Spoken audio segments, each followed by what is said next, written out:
PC Network Web Services δεν κάνει ένα απλό support. Εξατομικεύει λύσεις υποστήριξης για την κάθε επιχείρηση ξεχωριστά, έτσι ώστε η επιχείρηση να αναλαμβάνει τα μέγιστα της υποστήριξης.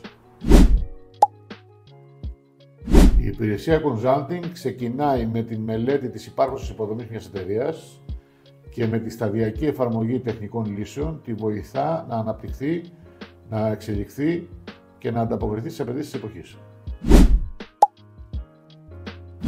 Η μηχανογράφηση είναι ουσιαστικά η εφαρμογή ενός συνόλου υλικολογισμικών υποδομών που τη βοηθά να διαχειριστεί τον όγκο της πληροφορίας με απότερο στόχο την διαχείριση και εκμετάλλευση του υπάρχοντος αλλά και του μελλοντικού πελατολογίου.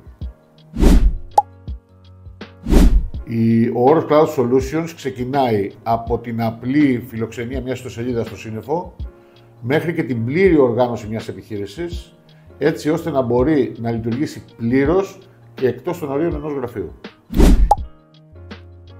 Η υπηρεσία DevOps για πρώτη φορά εφαρμόζεται στα επίπεδα της μικρομεσαίας επιχείρησης από την PC Network Web Services.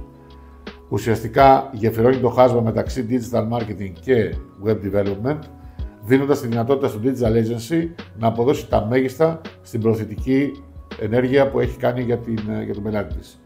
Εξάλλου, για αυτό το λόγο και πολλά Digital Agencies μας εμπιστεύονται τη φιλοξενία και τη διαχείριση των ιστοσελίδων των πελατών τους.